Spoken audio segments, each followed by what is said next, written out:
Good afternoon, colleagues. I'm going to just give you the big blocks of how to complete the mid-year review on Permis. And if you want more detail, then you're going to have to study the manual that you will find on Permis, or you can go to our online people management folder, and you will find the manual there in the SPMDS subfolder. So let's just dive straight into this.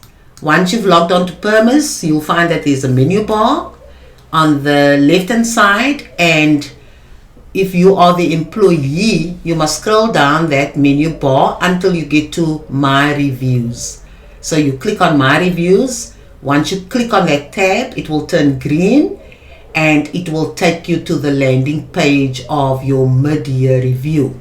If you are the supervisor, you have to scroll down to Employees. Click on Employees. The word Employees will turn green, and then of course you will get to the landing page of your performance review. Now, once you are on that landing page, which you are currently looking at now, just ensure that you have the correct information displayed on that page, that all the fields are filled in correctly. So the first field you have to look at is number 1 there. Ensure that the cycle that is reflected shows 2020, 2021. The second important information is that you see that it shows performance review, because you are busy with the review. And then when you get to the third block there, it should say mid-year review, 1st April 2020 to 30 September 2020.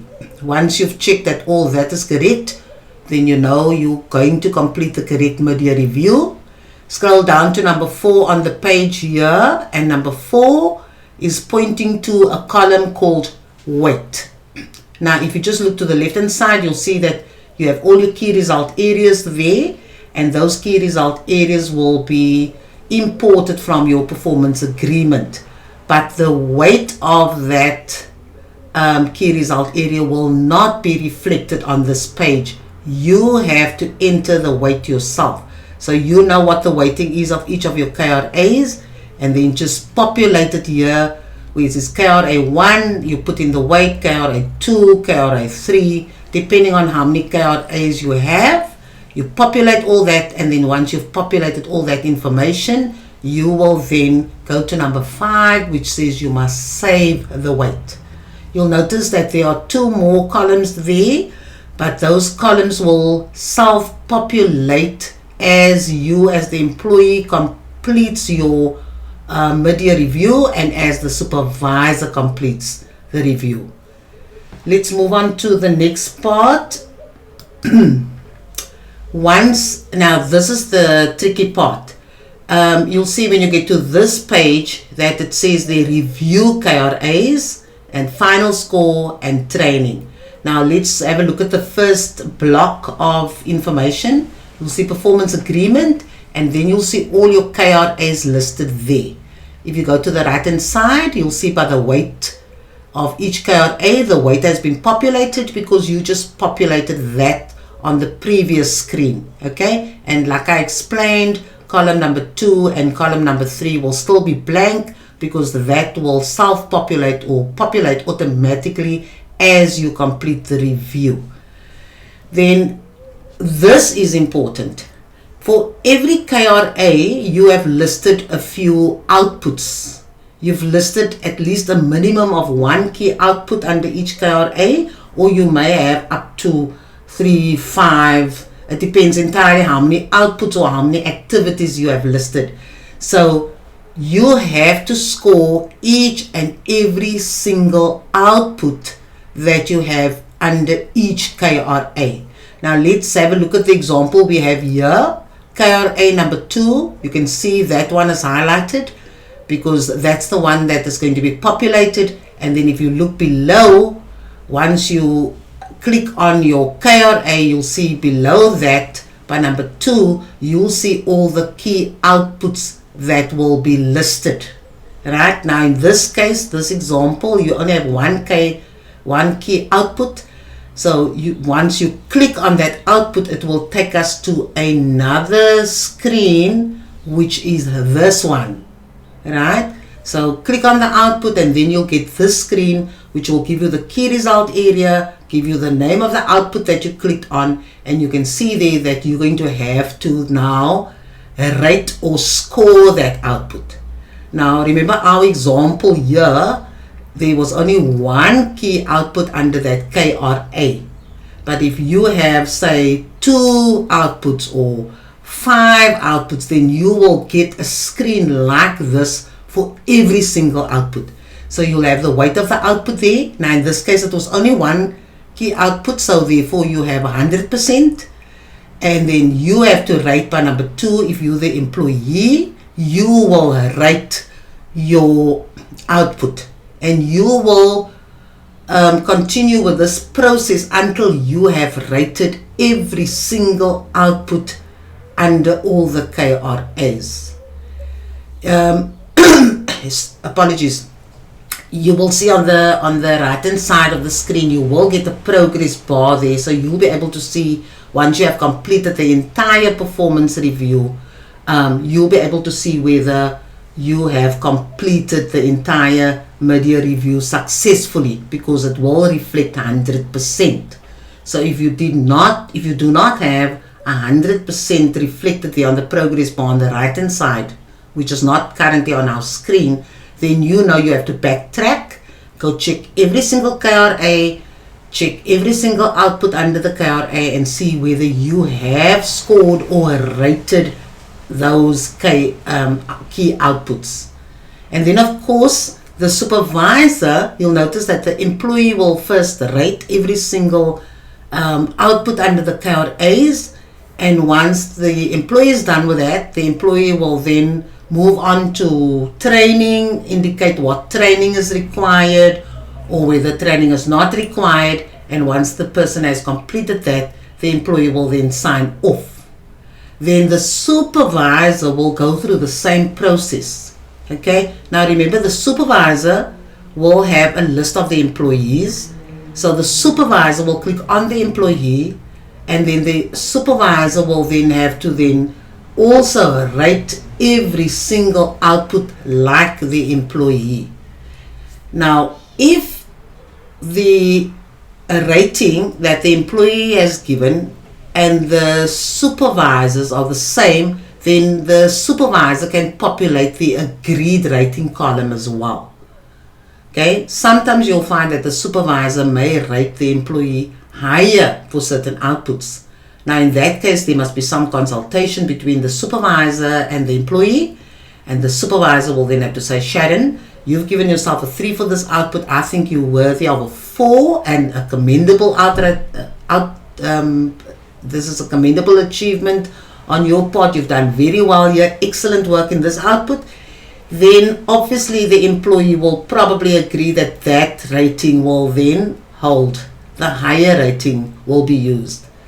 If, for example, again, your supervisor gives a lower score, then the employee and the supervisor will have to discuss and come to some kind of agreement in terms of what is going to be the agreed rating. So in essence, if the employee scores an output a 3 and the supervisor scores a 3, if it's the same rating, then obviously the supervisor can complete the agreed rating without really needing to have some kind of discussion with the employee. It is when the rating by your supervisor is lower than your employees that there must be consultation with the employee, so that the supervisor and the employee can come to some agreement. They must reach consensus on what is the agreed rating. Then of course, having said that, I just want to explain the other areas on that screen.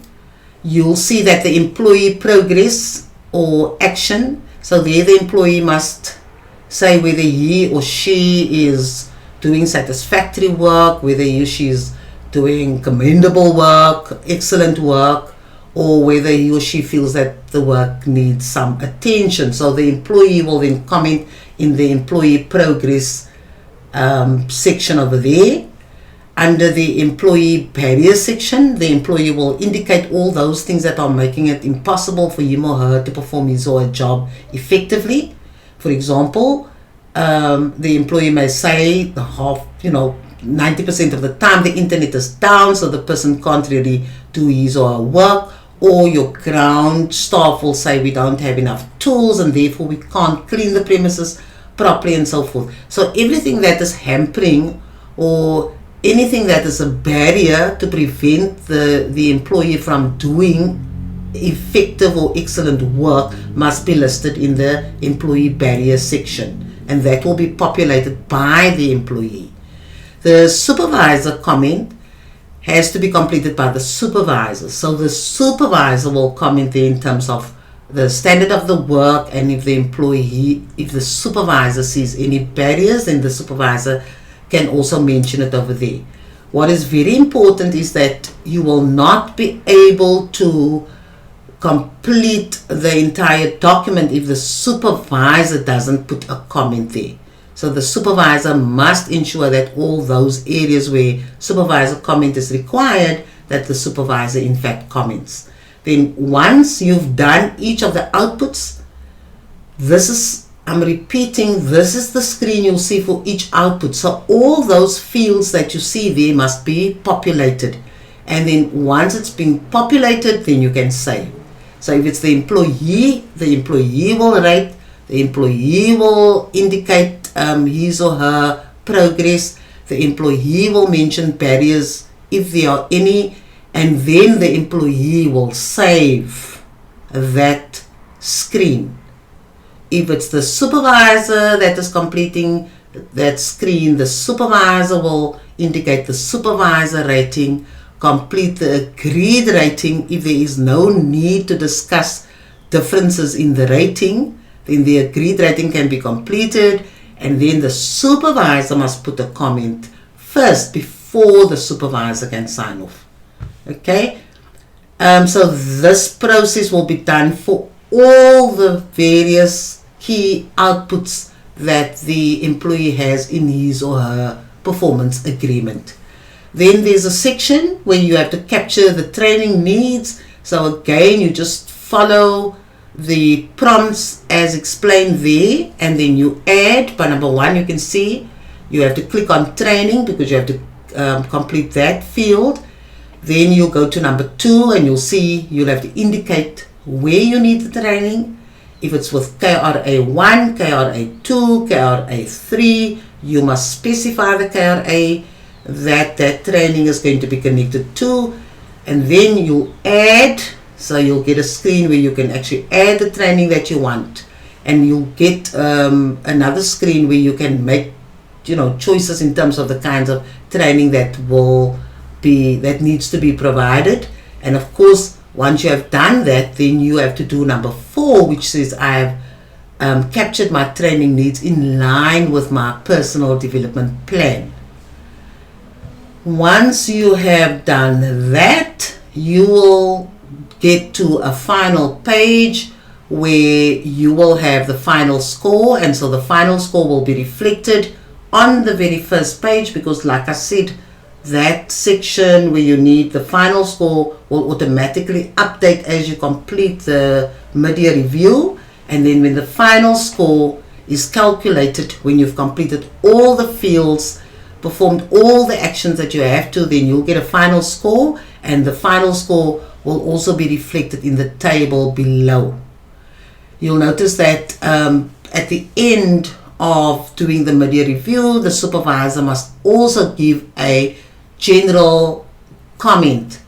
So the supervisor won't be able to sign off until there is a general comment or a specific comment. Okay, and then if you look on the right hand side, like I said, there's a progress bar. So the progress bar will tell you where you still need to fill in information if it's not 100%. So once the supervisor, the employee has completed his or her screens and is happy with all the rating that he or she has given for the various outputs, the supervisor will then go in and fill in his or her ratings, and then also the agreed rating column, and then put in a general comment, and then the employee has to look at what the supervisor has said, and then if the employee is happy, the employee will then sign off. And once the employee has signed off, the supervisor will get a notification to say that Sharon has signed off, you may now continue signing off. So then after the employee has signed off, the supervisor signs off.